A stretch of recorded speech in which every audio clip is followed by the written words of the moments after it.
Welcome back to Dice Paper Miniatures. I'm John, and in this episode, we're going to look at the new Age of Sigmar Stronghold of Thondia. It becomes available for pre-order here next week. All right, let's begin.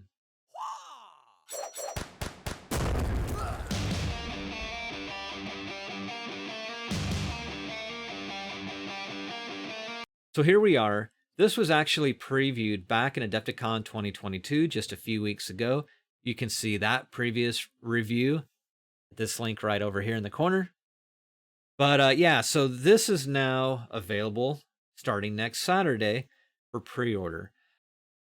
So it says the new season of Warhammer Age of Sigmar sees fighting intensely following the return of Kragnos, and the narratives take its next thunderous step in his wake. Where will it lead? You'll need to read Season of War Thondia to find out. So here's the books for that. And then that Realmscape is the Thondian Strongpoint, as I mentioned. This is that terrain box set. It has some cool components for sure. The Kron Spine Incarnate is this particular model here, this dragon skeleton. But you get some elements, like I said in that past video, you get some of the elements from the previous terrain release for this new 3rd edition setting. But then we get some of these new elements for the Realm of Gur. So we get that kind of crate dragon looking skeleton. If you're a Star Wars enthusiast, you know what I'm talking about. But that water fountain element is new as well. But these other elements, the rebuilding of the walls, that Sigmar statue, but those all exist from the previous box set. But yeah, so we basically get 3.5 old stuff and 3 new stuff. I think it's a pretty cool offering. The price point may not be perfect, and we get another one of those kind of, they look good in a photograph cardboard playmats, but again, I wish we could get to a point where GW would like put out some really solid neoprene mats. If they're gonna do these cardboard ones, they may as well just step up. If they don't do neoprene mats, then those plastic tile sets like they did for Necromunda, I don't really see why they can't go back to doing something like that for Age of Sigmar. They used to make those really big, huge plastic ones. They were like a premium. They came with like a canvas tote bag. They were like, I think at the time, like 200 or 300, maybe more, maybe like $400. They were ridiculously expensive.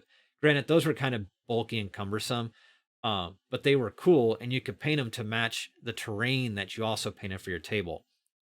In this situation, the playmat, I mean, to be fair, even if you had a neoprene playmat, the style that you do the painting on your terrain pieces, they may not match the style of the terrain of the playmat. I get that, but it just exudes a little bit more quality, which in that respect kind of aligns itself more with the quality of the plastic. That's all, and it's just more durable. These cardboard mats just get so dinged up and wear so quickly, and if you spill anything, they're done for, in my opinion.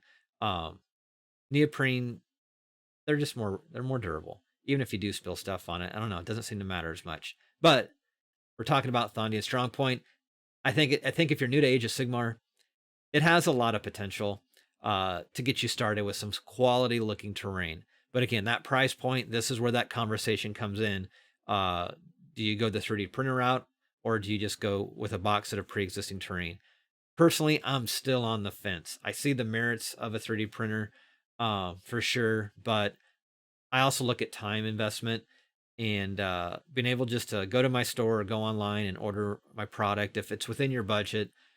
If you want something that looks good, fits the setting of the world you're playing in, it's designed for that, right?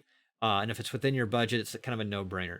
If not, if you're more of a DIY person, well, then that's a whole other ball of wax. Like, sure, the 3D printer is cool, but you could also, I like to craft build with foam and board and scraps of just found materials. Slate, pine cones, all sorts of stuff. You can do a lot of fun, creative things. Again, that's a whole other conversation, and there's tons of YouTube channels dedicated to that. So if you're a new player and if within your budget, you're not going to go wrong with this kit. It's that simple. So that's really all I have to say about this new release. Again, it goes for pre-order next Saturday.